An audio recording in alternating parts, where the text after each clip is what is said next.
Jasper, elle ne tombait pas souvent. Il était trop prudent, trop maître de lui. Beaucoup trop riche pour laisser la gravité prendre le dessus. Mais un mardi matin pluvieux à Manhattan, il trébucha, sévèrement. Ses chaussures en cuir italien se sont accrochées à quelque chose de doux et d'inattendu sur le sol.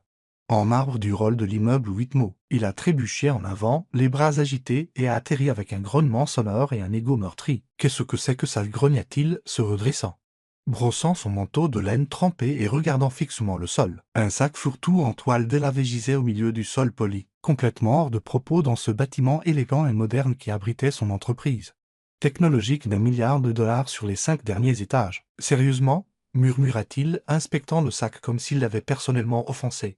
Puis, une voix, douce, à bout de souffle, avec juste assez de panique pour être réelle, coupa l'air. « Oh mon Dieu, je suis tellement désolé, c'est le mien. » Il se retourna brusquement, et c'était à ce moment-là que tout bascula. Elle se tenait près des ascenseurs, les mains pleines de dossiers et un parapluie dégoulinant. Ses boucles roses collant à ses joues. Elle avait l'air d'avoir traversé une tempête et d'avoir perdu. Son manteau était 3 tailles trop grand, ses bottes étaient éraflées. Et ses joues étaient rouges, mais ses yeux, larges, ambrés et honnêtes, rencontrèrent les siens avec une telle gêne qu'il en oublia d'être en colère. « Je n'ai pas fait exprès de le laisser tomber, » dit-elle rapidement. S'avançant, il a glissé de mon épaule quand je prenais les dossiers. Jasper cligna des yeux. « Est-ce que ça va? Je devrais vous poser la question. C'est vous qui avez trébuché. » Elle s'agenouilla et attrapa le sac. « Mon Dieu, je suis tellement désolé. Vous vous êtes cogné la tête, non ?» dit-il, prêt à s'amuser. « Juste ma fierté. » Elle leva les yeux vers lui. Et malgré le désordre dans lequel elle se trouvait, elle rit. « Eh bien, c'est déjà ça. » Il la fixa, ne sachant pas pourquoi il ne s'éloignait pas encore. Il avait une réunion à l'étage. Une réunion qui allait décider si son prochain tour d'investissement atteindrait 2 milliards ou non. Mais il ne bougea pas. « Vous travaillez ici ?» lui demanda-t-il, lorgnant le bas accroché à sa lanière. Le nom indiquait Aria Kelly, stagiaire. Affaires juridiques. « Oui, stagiaire. Depuis 2 semaines. J'ai déjà fait un spectacle, » dit-elle. Sa voix à moitié résignée, à moitié mortifiée. « Aria Kelly, » dit-il, testant le nom. Elle se redressa. « Et vous êtes ?» Il hésita. Puis décida de ne pas répondre. « On se revoit, Aria ?» dit-il à la place, offrant un léger sourire avant de se diriger vers l'ascenseur privé. Il ne regarda pas en arrière. Mais il pensa à elle tout le long de la montée. Aria s'effondra dans la salle de pause 10 minutes plus tard, les joues encore brûlantes. « Super première impression » murmura-t-elle, essuyant la pluie de ses bras avec une serviette en papier. « Tout va bien ?» demanda Maya, l'autre seule stagiaire du service juridique. « J'ai fait trébucher un milliardaire. » Maya cligna des yeux. « Attends, quoi ?» Aria gémit. « Ce type dans le rôle, grand, manteau foncé, une mâchoire à couper du beurre ?» Je l'ai fait tomber. Mon sac était au milieu du sol. Il avait l'air de sortir d'un magazine et moi, j'avais l'air d'avoir été frappé par un ouragan. Maya siffla doucement. Ça devait être Jasper. Le nom te dit quelque chose. Parce qu'il est propriétaire de cet immeuble et de ta société et de 5 autres. Tu as fait trébucher un milliardaire. Aria se couvrit le visage. Oh mon Dieu. Je vais me faire virer. Mais Jasper ne la vira pas. Enfin, au cours de la semaine suivante, il sembla la croiser sans cesse, dans l'ascenseur, dans le rôle, au stand à café en bas, une fois dans le couloir à l'extérieur de son bureau, alors qu'elle venait déposer des accords de non-divulgation signés. « Encore vous ?» dit-il en haussant un sourcil. « Je vous jure que je ne vous suis pas, » dit-elle. « Je ne fais que livrer des documents juridiques. »« Pratique, » dit-il. Sainte moquait-il, elle ne pouvait pas le dire. Il avait toujours l'air soigné, sentait toujours le cher, et sa voix avait cette assurance grave et calme qui faisait que les gens arrêtaient de parler quand il entrait dans une pièce, et chaque fois qu'il la regardait, elle avait l'impression d'être étudiée.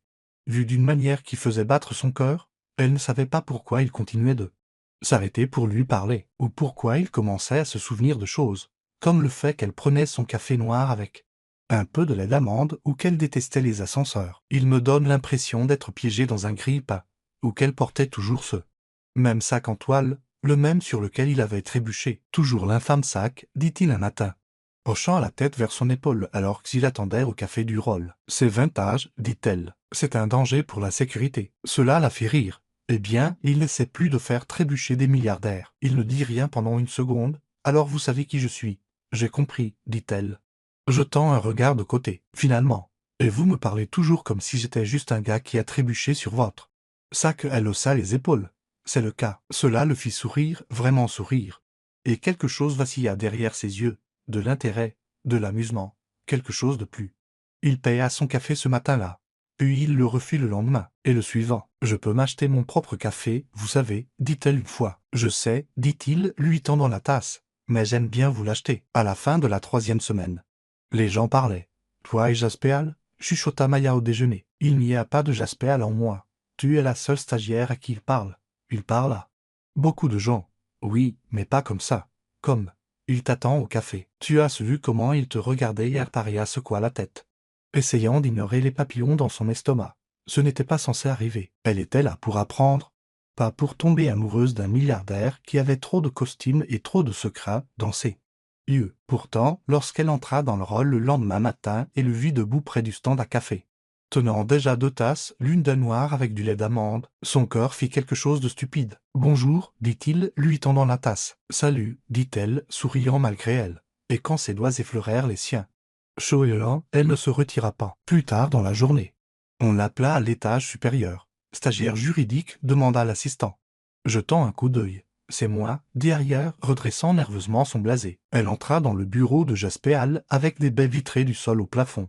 Le panorama de la ville derrière lui et un bureau qui coûtait probablement plus que ses frais de scolarité. Il l'attendait, sa veste enlevée, ses manches retroussées, appuyé en arrière comme s'il avait tout le temps du monde. « J'ai besoin d'aide pour revoir quelques clauses dans le nouveau projet d'accord de non-divulgation, » dit-il. Elle cligna des yeux. « Moi, vous êtes la seule stagiaire en qui j'ai confiance pour ne pas enjoliver les choses. Vous me connaissez depuis 3 semaines. » Ses yeux rencontrèrent les siens. « C'est assez. » Longtemps. Elle s'avança lentement, le cœur battant, et s'assit en face de lui. « D'accord, dit-elle, voyons ce que vous avez. » Il lui tendit les pages, mais il ne les regardait pas. Il la regardait, elle, et elle pouvait le sentir, le changement dans l'air. Le poids de quelque chose d'électrique et de nouveau qui grandissait entre eux. Il n'avait aucune idée que la fille dont il avait fait trébucher le sac 3 semaines plus tôt allait être la femme qui changerait tout. « Tu es silencieuse, dit Jaspé. Sa voix basse alors qu'il posait le stylo qu'il tapotait contre le bord du contrat. Arya leva les yeux du document qu'elle tenait. Il travaillait dans son bureau depuis près d'1 heure. Le silence entre eux n'étant rempli que du doux bruissement des pages et du léger cliquetis du verre lorsqu'elle buvait. Maintenant, la question planait entre eux, plus lourde que la paperasse. « Je n'avais pas réalisé que c'était censé être une conversation, » répondit-elle, gardant un ton léger. « Ce nom est pas une, mais je t'ai déjà vu lire avant. Tu parles quand quelque chose n'a pas de sens. Je suppose que j'essaie de ne pas dépasser les bornes. » Jaspé se pencha en avant, ses avant-bras posés sur le bord du bureau. « Tu l'as déjà fait. De la bonne manière. » Arya clignait des yeux, prise entre la confusion et quelque chose qu'elle ne voulait pas encore nommer. « En signalant des incohérences dans votre accord de non-divulgation ? En ne me traitant pas comme si j'étais faite de verre ?» Elle hésita. « Les gens font ça, ils le font quand ils veulent quelque chose. Qu'est-ce que vous pensez que je veux ? Je n'ai pas encore décidé. » Elle soutint son regard une fraction de seconde plus longtemps qu'elle n'aurait dû, puis le reporta sur la page. « Eh bien, si ça peut être utile. » La clause 14 contredit les termes d'arbitrage de la clause 6. Il sourit avec plus de chaleur que de charme cette fois-ci. « C'est exactement pour ça que je t'ai demandé de venir ici. » Elle ne demanda pas pourquoi il n'était pas passé par son équipe juridique. Elle n'en avait pas besoin. La réponse était déjà assise en face d'elle, regardant, écoutant, et ne faisant semblant pour personne. Lorsqu'elle quitta enfin son bureau, la ville était déjà plongée dans le crépuscule. Le ciel à l'extérieur de la tour était devenu d'un violet meurtri, et son téléphone vibra avec un message de Maya lui demandant si elle était toujours en vie. Elle me répondit pas tout de suite. Au lieu de cela, elle sortit du bâtiment avec l'impression d'être sortie d'un moment suspendu qu'elle ne pouvait pas tout à fait expliquer. Le lendemain matin, son bas ne fonctionna pas. Elle le passa à nouveau devant le tourniquet. Toujours rien. Là, panique monta. Elle avait tenu 3 semaines et maintenant ça ? Elle fouillait déjà dans son sac pour trouver son téléphone lorsqu'elle entendit son nom. Arya Jaspé se tenait derrière elle, tenant son propre bas dans une main. Il avait l'air plus décontracté que d'habitude, sans cravate. Le bouton du haut de sa chemise défait.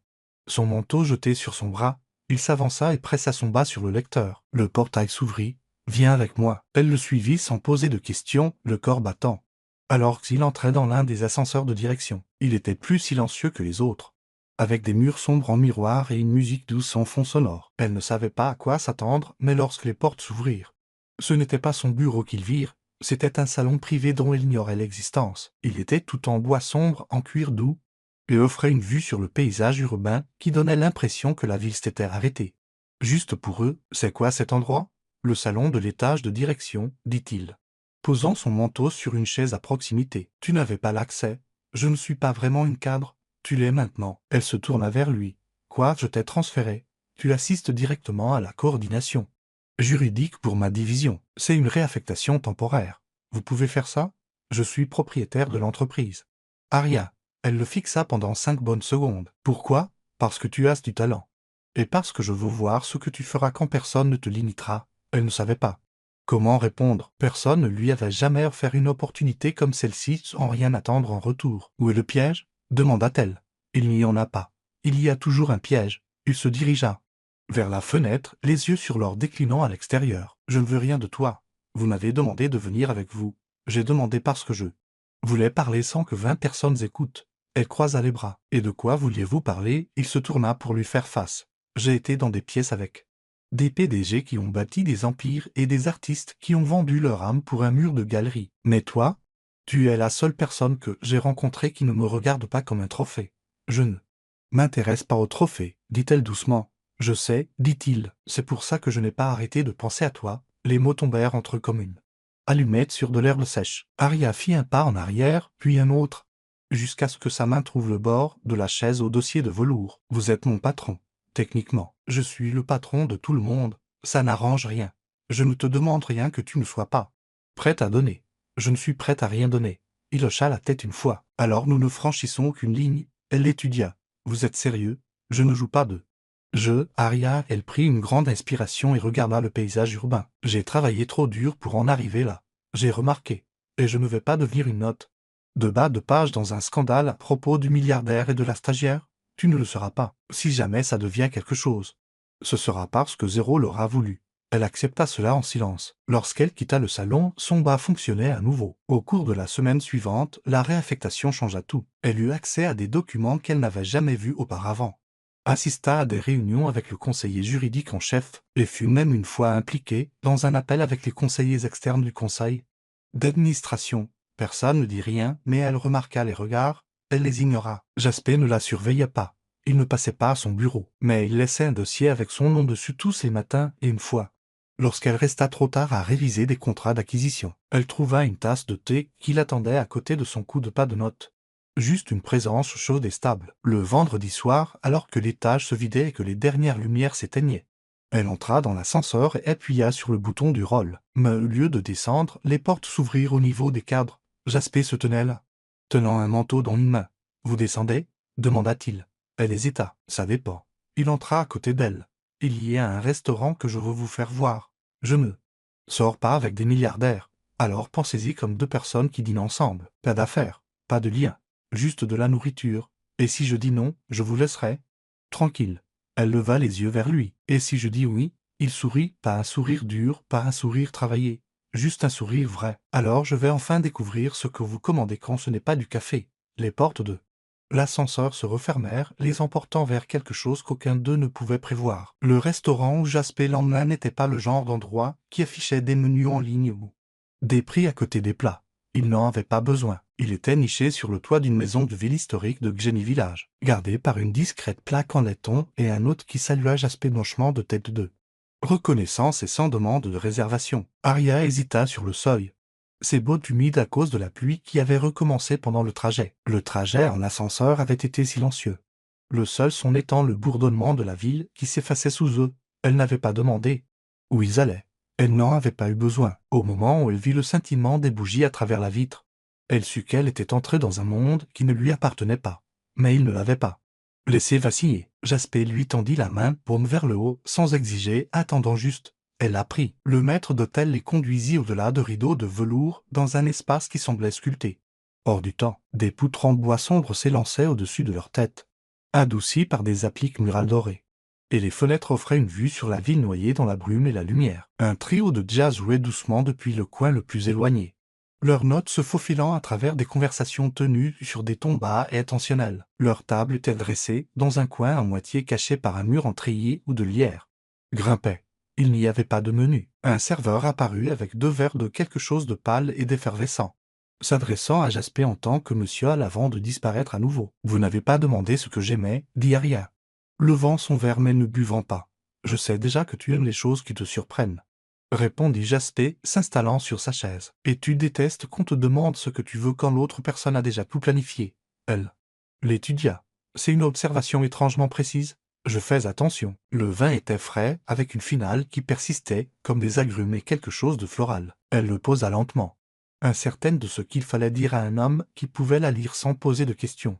Alors, dit-elle finalement, ses doigts traçant le bord de la serviette en lin. Êtes-vous toujours aussi doué pour transformer un dîner en une fouille psychologique? Non, dit-il, se penchant en arrière. Seulement quand je ne suis pas sûr de ma position, c'est un aveu étrange venant de quelqu'un qui possède la moitié du paysage urbain. Il ne le nia pas. Au lieu de cela, il fouilla dans la poche intérieure de sa veste et en sortit quelque chose. Une feuille de papier pliée, froissée au milieu. Il la fit glisser sur la table. Elle baissa les yeux. C'était une copie de l'accord de non-divulgation qu'elle avait révisé dans son bureau. Ses notes, manuscrites, étaient écrites en rouge dans les marges. Vous avez gardé ça. Je garde les choses qui me font changer d'avis. Vous ne m'avez jamais dit que je vous avais fait changer d'avis.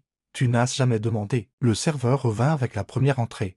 Quelque chose de délicat et de parfumé servi dans des bols peu profonds en porcelaine. Jasper n'y toucha pas tout de suite. Il attendit qu'Aria ait pris sa première bouchée, ses sourcils se levant en signe d'appréciation surprise avant de parler à nouveau. Tu devrais savoir, dit-il, ce n'est pas quelque chose que je fais. Emmener des stagiaires dans des restaurants secrets sur les toits, emmener n'importe qui n'importe, ou quand je ne sais pas comment ça va se terminer. Elle abaissa sa cuillère. Avez-vous besoin de savoir comment ça se termine? Habituellement, oui. Eh bien, moi non, dit-elle, sa voix stable. Je ne sais pas ce que c'était ou ce que ça est censé être. Mais je sais que je ne suis pas venu ici pour une opportunité d'emploi ou une promotion. Je n'ai jamais pensé que c'était le cas. Et je ne suis pas intéressé à devenir le secret de quelqu'un. Tu ne le serais pas. Elle le regarda longuement. Alors qu'est-ce que je serais? Jasper ne répondit pas tout de suite. Il se pencha en avant, les coudes sur la table, les mains jointes comme si c'était la première fois qu'il ne pouvait pas maîtriser le résultat. Tu serais la première personne depuis des années qui n'est pas venue avec une stratégie, dit-il. Et je ne sais pas quoi faire avec ça. Leurs assiettes furent débarrassées. Le jazz passa à quelque chose de plus lent. Le tempo baissant alors que les lumières s'atténuaient légèrement. Dehors, la pluie s'était épaissie en un rideau régulier. Les fenêtres étaient zébrées d'argent. Le dessert arriva sans un mot, du chocolat noir et quelque chose d'épicé, servi sur une longue assiette en céramique avec 2 fourchettes. Elle n'y toucha pas. Lui non plus. Au lieu de cela, Aria se leva. Je devrais y aller. Jasper se leva aussi. Je vous y emmène? Non, dit-elle, tendant la main vers son manteau. Je pense que j'ai besoin de marcher. Il hésita, puis hocha la tête. Laisse-moi appeler quelqu'un pour te suivre à distance, juste pour être en sécurité. Elle envisagea de discuter, puis renonça. D'accord. Mais pas de voiture de ville ou de garde du corps avec des lunettes de soleil. Pas de lunettes de soleil, accepta-t-il. Dehors, la pluie avait diminué juste assez pour qu'elle puisse marcher sans avoir besoin de se réfugier dans des portes. Les rues scintillaient de reflets, les phares traçant des sillages à travers les flaques d'eau. Elle marchait sans destination, ses pensées allant plus vite que ses pieds. Elle ne savait pas ce qui se passait, mais elle savait que c'était réel, trop réel, au moment où elle arriva à son appartement. Une petite enveloppe était glissée dans les plis de son manteau. Elle ne l'avait pas remarqué avant d'avoir enlevé son écharpe. Son nom était écrit d'une main nette et propre. À l'intérieur se trouvait une seule carte, de main. 7. J'attendrai. Pas de signature, pas d'adresse, pas d'instruction. Mais elle savait. Le soir suivant, elle se retrouva dans un autre genre d'espace, une galerie d'art à Tripka, avec 2 hauts plafonds et des murs ornés de pièces abstraites qui semblaient changer en fonction de l'angle de son regard. Jasper se tenait à côté d'une sculpture en acier tordu et en verre, seul, la regardant alors qu'elle entrait. Tu es en avance, dit-il. Je n'étais pas sûr de venir, moi.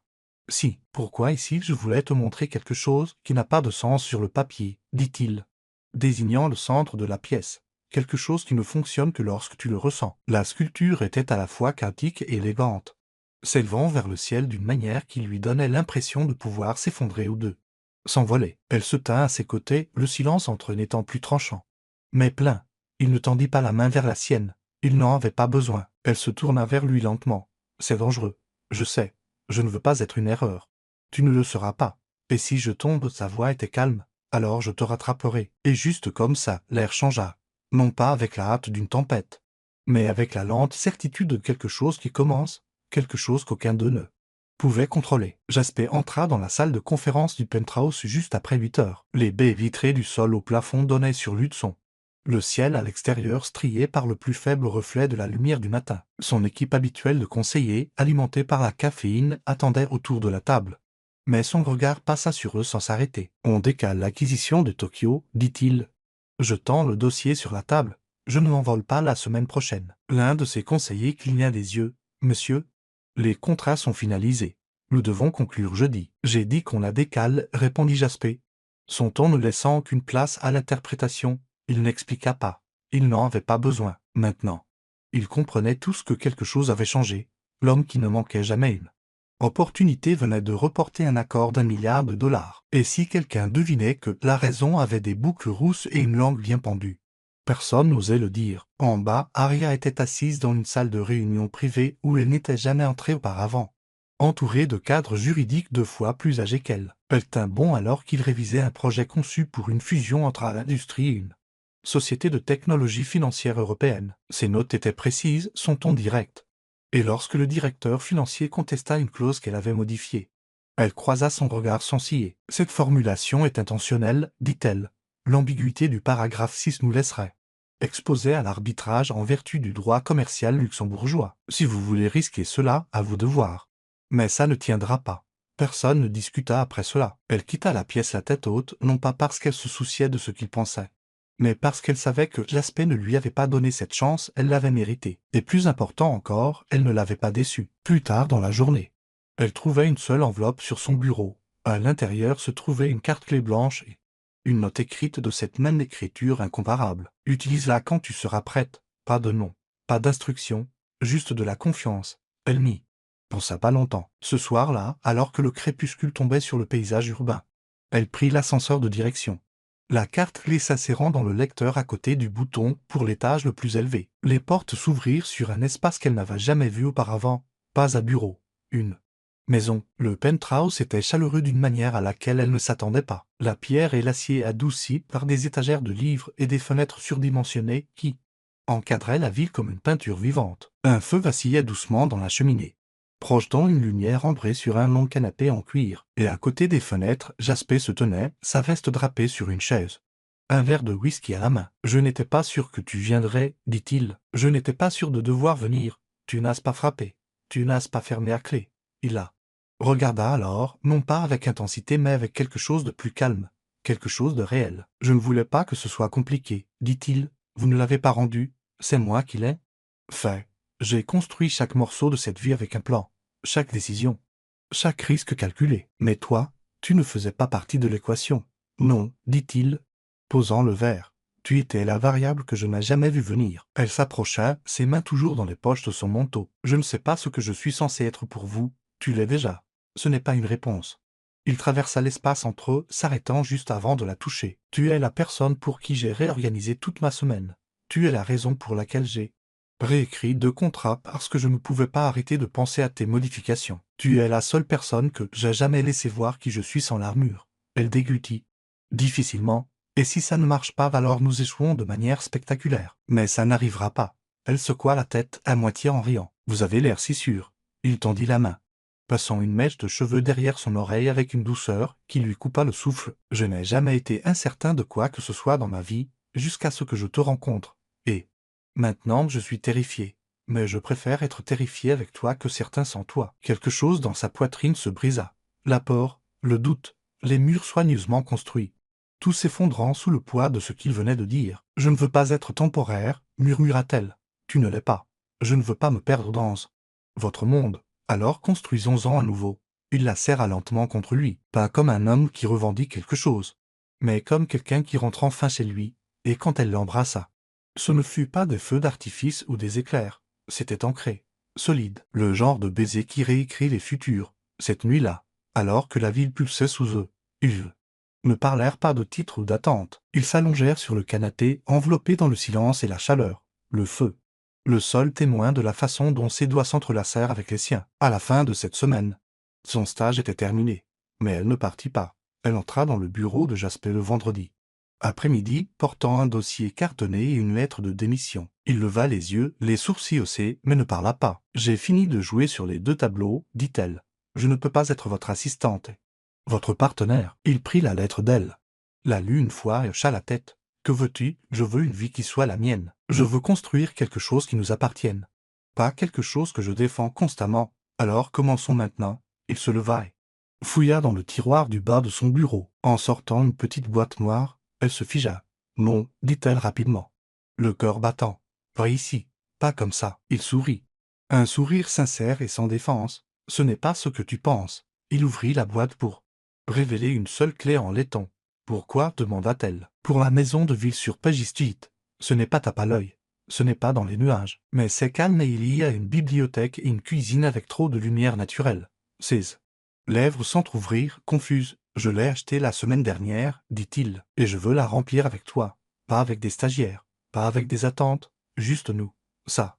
Gorge se serra. Vous êtes sérieux? Je ne l'ai jamais été autant. 2 mois plus tard, ils organisèrent leur premier dîner dans cette maison de ville. Maya était là, ainsi que le directeur financier de Jasper, qui ne se fiait toujours pas à son goût pour le vin. La salle à manger était remplie de bougies et de rires et d'une sorte de chaleur qui ne s'achetait pas. Et cette nuit-là, quand les invités furent partis et que la vaisselle fut empilée dans l'évier, Jasper la serra dans ses bras sur le sol de la cuisine. « Ce n'est pas comme ça que je pensais que mon histoire se déroulerait, dit-il dans ses cheveux. »« Moi non plus, murmura-t-elle. » Il embrassa son épaule. « Trébucher sur ce sac a été la meilleure erreur que j'ai jamais faite. » Elle rit doucement. Ce n'était pas une erreur, c'était la gravité qui vous rendait service. Il lui souleva le menton. Sa voix une promesse. Alors je dois tout à la gravité. Et quand il lui demanda enfin de l'épouser, sur un toit au lever du soleil, sans foule, sans photographe, juste lui et une bague et une question, elle n'hésita pas, parce que tomber n'avait jamais été le problème. C'est l'atterrissage qui importait.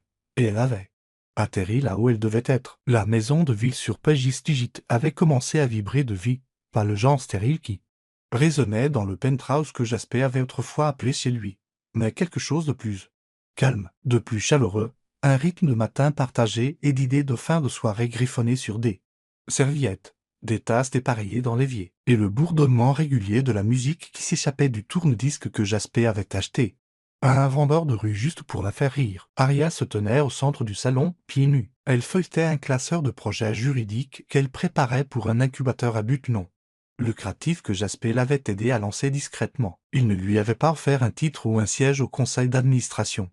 Il lui avait donné les rênes s'était éloigné, la laissant le construire à partir de zéro. De la cuisine venait le son de lui au téléphone. Son ton était concis mais calme, négociant quelque chose d'important avec une banque à Genève.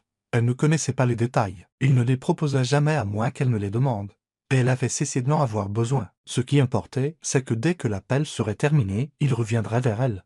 Vers la vie qu'ils avaient choisi de façonner ensemble, elle jeta un coup d'œil à l'horloge antique au-dessus de la cheminée. Ils avaient une réservation pour le dîner dans moins d'1 heure. Une dégustation privée dans un restaurant qui était complet depuis des mois. Jasper l'avait obtenu non pas avec de l'argent, mais avec une faveur du parrain-chef dont il avait aidé à relancer la carrière après une entreprise ratée. « Tu as fini de lire la proposition de l'équipe de Madrid ?» demanda Jasper, entrant dans la pièce alors qu'il mettait ses boutons de manchette. Sa cravate était encore lâche autour de son cou et ses cheveux étaient encore humides de la douche. Aria ne leva pas les yeux de la page, ils sous-estiment leur exposition réglementaire. J'ai signalé. Il traversa la pièce et souleva doucement le classeur de ses mains. Alors ça peut attendre, j'oublierai. Je te le rappellerai, demain, après le petit déjeuner, ou pendant le déjeuner, de préférence pas à table, et le sein assourci. Vous essayez toujours de m'imposer des règles. Non, dit-il, la tirant près de lui d'une main sur sa taille, juste pour ton cerveau. Il ne sait pas s'arrêter. Elle posa sa tête contre sa poitrine, son cœur battant régulièrement sous le coton de sa chemise. Vous aimez ça chez moi. J'adore ça. Chez toi. Ils ne se rendirent pas à la dégustation. Au lieu de cela, ils se retrouvèrent sur le toit de la maison de ville, assis sur une couverture avec des boîtes à emporter et une bouteille de vin qu'ils n'avaient pas prévu d'ouvrir. La ville s'étendait en dessous d'eux, vivante et indifférente. Mais ici, le monde semblait s'être arrêté. « Tu penses parfois à ce qui se serait passé si je n'avais pas laissé tomber ce sac ?» demanda-t-elle. « J'aurais trouvé une autre excuse pour te parler. » Elle plissa les yeux. « Vous êtes si sûr de vous ?»« Non, dit-il, caressant ses jointures avec son pouce. Je sais juste que je t'aurais remarqué à un moment donné, la façon dont tu te tenais, la façon dont tu parlais, ça aurait coupé à travers le bruit. » Elle sourit à ça. « Tu sais, j'ai failli ne pas prendre ce stage. Qu'est-ce qui t'a fait changer d'avis ? Je voulais prouver que je pouvais survivre dans un monde qui n'était pas fait pour moi. » Jasper prit une inspiration. Son regard ne la quittant jamais. « Tu n'as pas survécu. Aria, Tu l'as changé. Elle se tourna vers lui. Son expression s'adoucissant. Vous m'avez fait de la place. Ça compte plus que vous ne le savez. Tu n'avais pas besoin de place. Tu avais besoin de quelqu'un. Pour cesser de te barrer le chemin. Il l'embrassa alors, non pas avec urgence mais avec respect. Comme s'il essayait encore de comprendre comment il avait eu la chance d'aimer quelqu'un qui le mettait au défi dans les moindres coins. Une semaine plus tard, ils s'envolèrent pour Florence. Ils séjournèrent dans une villa en dehors de la ville, entourée d'oliveraies et de collines lointaines où Jasper avait organisé la rencontre avec un architecte local. Il avait fait une offre sur la propriété il y a des mois, mais n'avait rien finalisé tant qu'Aria ne l'avait pas vu. « Je pensais que vous ne vouliez pas de deuxième maison, dit-elle alors qu'il se tenait sur la terrasse, le vent agitant sa robe.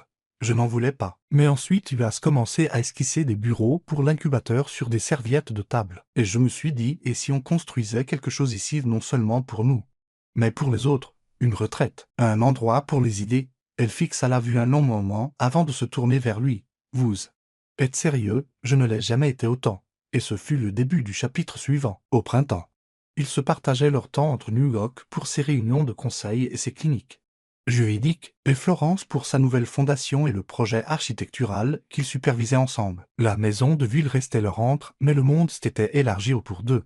Non pas avec du chaos mais avec de la clarté. Un soir, alors qu'il organisait une petite réunion dans la cour de la villa, Aria s'éloigna jusqu'au bord du jardin où les cyprès murmuraient dans la brise. Jasper la trouva là, pieds nus dans l'herbe, tenant un verre de vin auquel elle avait à peine touché. « Tu as disparu, dit-il. J'avais besoin d'un moment. C'est surréaliste, parfois, tout ça. » Il glissa ses bras autour d'elle par derrière, posant son menton sur son épaule. « Ça te fait peur, non ?» dit-elle, se blottissant contre lui. Ça m'humilie. Il embrassa le sommet de sa tête. « Je veux te demander quelque chose. » Elle se tourna lentement. « Vous n'êtes pas sur le point de sortir une autre clé, n'est-ce pas? » « Pas de clé, juste une question. » Il ne s'agenouilla pas. Il n'en avait pas besoin. Il prit simplement sa main, sa voix stable. « Veux-tu m'épouser? Non pas parce que nous devons le faire, non pas parce que c'est logique, mais parce que tout ce qui n'a pas de sens dans ce monde en a d'une certaine manière quand je suis avec toi. » Elle ne pleura pas. Elle n'hésita pas.